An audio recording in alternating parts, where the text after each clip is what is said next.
Assalamualaikum warahmatullahi wabarakatuh. Saya di sini akan mempresentasikan hasil artikel tulisan saya yang berjudul Kaitan antara Contextual Learning dengan Keterampilan Generic Science. Saya Nur Oktaviani sebagai penulis pertama dan Nur Ngaziza sebagai penulis kedua. Penggunaan pembelajaran tematik mengikuti kebijakan Kemendikbud yang mengubah KTSP menjadi kurikulum 2013. Dari perubahan itu, muncullah tiga aspek penilaian, yakni aspek pengetahuan yang merupakan penilaian yang dilakukan oleh guru kepada siswa melihat dari cara siswa memahami, mengetahui, dan menerapkan yang ada di dalam materi pembelajaran. Kemudian aspek keterampilan merupakan penilaian yang melihat kinerja siswa selama kegiatan berlangsung, seperti ketika siswa mengerjakan suatu proyek. Kemudian aspek penilaian sikap dan perilaku merupakan penilaian terhadap sikap dan perilaku siswa selama kegiatan pembelajaran yang berlangsung. Ketiga aspek tersebut dapat terlihat apabila menggunakan model pembelajaran, yakni pembelajaran contextual learning. Model pembelajaran contextual learning merupakan suatu konsep belajar yang bisa membantu guru mengaitkan antara materi pelajaran yang diajarkan di sekolah dengan situasi yang terjadi pada kehidupan siswa sehari-hari. Keterkaitan tersebut diharapkan mampu membantu siswa untuk lebih mudah dalam memahami materi pelajaran, sehingga mendorong siswa untuk menerapkan antara pengetahuan yang dimiliki dengan kehidupan mereka sebagai anggota dan masyarakat. Menurut Helmina 2021, model pembelajaran contextual learning juga dapat didukung dengan keterampilan generic science.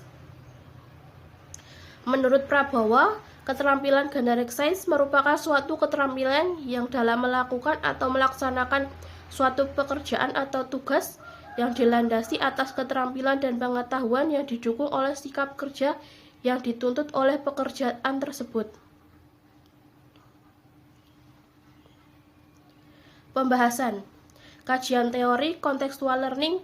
Menurut Sanjaya, model pembelajaran contextual learning merupakan bentuk penerapan model pembelajaran yang bukan hanya membuat suasana belajar di dalam kelas itu sendiri duduk dengan tenang, mendengarkan guru menjelaskan dan mencatat materi yang dibacakan atau dituliskan guru di papan tulis. Belajar juga seharusnya bisa dijadikan suatu proses yang menjadi pengalaman hidup secara langsung oleh para siswa. Menurut Elaine B. Johnson, model pembelajaran CL merupakan suatu sistem yang mampu merangsang otak untuk menyusun suatu pola pemikiran yang bermakna perwujudan. Dan lebih lanjut lagi, Elaine B. Johnson juga menambahkan pernyataan tentang model pembelajaran CL, yang merupakan sistem pembelajaran yang sesuai dengan rangsangan otak, yang mampu menghasilkan makna dengan menghubungkan antara akademik puas yang didapatkan dengan konteks kegiatan yang dilakukan dalam kehidupan sehari-hari siswa tersebut, sehingga mampu menghasilkan pengalaman belajar yang memiliki makna dalam kehidupan mereka. Contextual learning juga memiliki kelebihan. Menurut Sutarji dan Sudirjo, kelebihan dari model contextual learning yakni yang pertama, model pembelajaran CL membuat belajar menjadi bermakna dan berkesan, sehingga tidak mudah untuk dilupakan oleh para siswa. Yang kedua, model pembelajaran CL memberikan banyak pengalaman kepada siswa yang lebih diutamakan.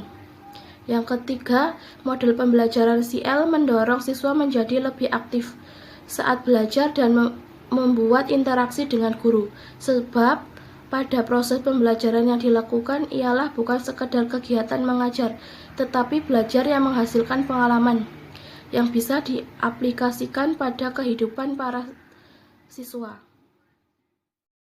Menurut Anissa, kelemahan contextual learning antara lain: 1. Guru lebih intensif dalam membimbing karena dalam model pembelajaran CL, guru memang difokuskan untuk membimbing dan mengarahkan siswa untuk bisa mengaitkan materi dengan kehidupan real. Kedua, guru tidak lagi berperan sebagai pusat informasi. Guru hanya bertugas mengatur kelas dan memantau jalannya belajar siswa dalam berkembang untuk mencari informasi, pengetahuan, dan keterampilan yang baru bagi siswa. Yang ketiga, peran guru bukanlah sebagai instruktur atau penguasa yang memaksa kehendak, melainkan guru adalah pembimbing siswa agar mereka dapat belajar sesuai dengan tahap perkembangannya. Yang keempat, guru memerlukan perhatian dan bimbingan yang ekstra terhadap setiap siswa agar tujuan pembelajaran yang sedang berjalan sesuai dengan yang diterapkan dan diinginkan seperti semula. Selanjutnya, komponen kontekstual learning. Menurut Trianto, ada beberapa komponen yang dimiliki oleh model pembelajaran kontekstual learning, yakni yang pertama konstruktivisme, yang kedua bertanya, ketiga menemukan, keempat masyarakat belajar, kelima permodelan, keenam refleksi, dan yang ketujuh penilaian autentik. Keterampilan generik sains. Menurut Broto Siswoyo, keterampilan generik sains merupakan kemampuan dari hasil belajar dan digunakan untuk mempelajari beberapa konsep dan juga membantu dalam penyelesaian masalah dalam sains. Menurut Hamdani, keterampilan generik sains merupakan perilaku berpikir dan bertindak dalam mempelajari suatu konsep sains yang sudah didapat siswa, guna bisa membantu menyelesaikan masalah sehingga secara langsung bisa dijadikan sebagai tindakan belajar secara. Selanjutnya, indikator keterampilan generik sains. Menurut Muwarni, keterampilan generik sains memiliki beberapa indikator. Di antaranya, yang pertama, pengamatan langsung dan tak langsung. Pengamatan langsung adalah pengamatan yang dilakukan untuk melihat objek tanpa bantuan alat atau perantara, sehingga hal yang dilihat merupakan hasil sendiri. Sedangkan pengamatan tak langsung yaitu pengamatan yang dilakukan dengan bantuan alat atau perantara. Yang kedua, pemahaman tentang skala. Dalam hal ini, seorang siswa harus memiliki kepekaan tentang skala dengan benar, sehingga dapat membandingkan skala antar dua objek atau lebih. Yang ketiga, bahasa simbol. Memahami simbol atau lambang untuk memahami makna kuantitatif dan sebagai alat untuk membaca grafik, diagram, dan tabel, mengungkapkan hukum-hukum alam. Yang keempat, kerangka logika. Taat asas ialah memahami segala gejala alam melalui hukum alam yang sudah ditentukan dengan data hasil pengamatan yang menyatakan kebenaran suatu teori. Yang kelima, hukum sebab akibat merupakan keahlian dalam mengungkapkan atau memperkirakan penyebab gejala alam yang sudah terjadi berulang. Yang keenam, kemampuan permodelan merupakan kemampuan yang sangat diperlukan untuk mempelajari konsep-konsep yang abstrak, seperti misalnya mengungkapkan permasalahan dalam bentuk sketsa gambar grafik, bahasa matematika, dan penggunaan rumus. Yang ketujuh, inferensi logika. Kemampuan generik yang dapat mengambil kesimpulan serta bisa menjelaskan hasil observasi terhadap suatu persoalan sebagai akibat logis dari hukum-hukum terdahulu tanpa harus melakukan percobaan baru. Yang kedelapan, membangun konsep. Kemampuan memahami aturan untuk menjelaskan gejala-gejala alam yang tidak dapat dipahami dengan bahasa sehari-hari berdasarkan keteraturan hukum-hukum yang terdahulu. Keterampilan generik sains juga memiliki kelebihan. Menurut Sunyono, kelebihan yang pertama yakni dapat mengetahui cara belajar yang baik, bermakna, dan bisa diterapkan oleh siswa. Sangat mempermudah dalam ketercapaian tujuan pembelajaran menjadi sangat lebih efektif. Yang ketiga, siswa mampu mengatur waktu belajarnya sendiri yang membuat mereka nyaman saat belajar. Yang keempat, mengurangi mikrosepsi pada siswa, sehingga siswa akan mudah paham dalam menangkap pembelajaran materi. Yang kelima, siswa terlibat langsung, memudahkan untuk melihat fakta-fakta yang memang benar terjadi. Yang keenam, siswa lebih mudah melakukan percobaan karena mereka sudah benar-benar paham konsep. Yang ketujuh, siswa dimudahkan untuk membuat rumus dan kesimpulan dalam suatu konsep. Yang kedelapan, selama proses kegiatan pembelajaran, siswa dengan bantuan guru bisa menemukan konsep sendiri. Yang kesembilan, siswa dapat lebih bisa mengembangkan potensi dirinya yang dimiliki. Yang kesepuluh, siswa dapat berpikir kritis.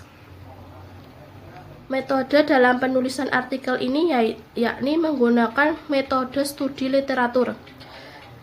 Studi literatur adalah suatu metode penulisan yang datanya bersumber pengumpulan, membaca, mencatat, dan mengolah sumber-sumber data yang sudah ada pada penelitian sebelumnya. Dan data-data yang diambil yakni dari jurnal nasional maupun internasional. Hasil dan pembahasan keterkaitan antara contextual learning dengan keterampilan generic science yang dilihat dari komponen dan indikator. Konstruktivisme dan questioning sama dengan pengamatan langsung dan tak langsung. Inquiry sama dengan pemahaman tentang skala dan bahasa simbolik. Learning community sama dengan kerangka logika taat asas. Reflection sama dengan hukum sebab akibat. Modeling sama dengan kemampuan pemodelan. Authentic assessment sama dengan inferensi logika dan membangun konsep. Kesimpulan, keterkaitan antara CL dengan keterampilan generic science memang ada jika dilihat dari komponen yang dimiliki CL dan indikator yang dimiliki keterampilan generic science. Keterkaitan ini supaya lebih jelas, sebaiknya diadakan penelitian yang lebih lanjut lagi. Hasil penelitian tersebut dapat dijadikan bukti untuk melakukan penerapan pada pembelajaran dengan menggunakan model CL untuk menghasilkan keterampilan generic science yang dapat berguna untuk siswa dan guru. Sekian presentasi dari saya. Bila ada kesalahan ataupun kekurangan, saya mohon maaf. Wassalamualaikum warahmatullahi wabarakatuh.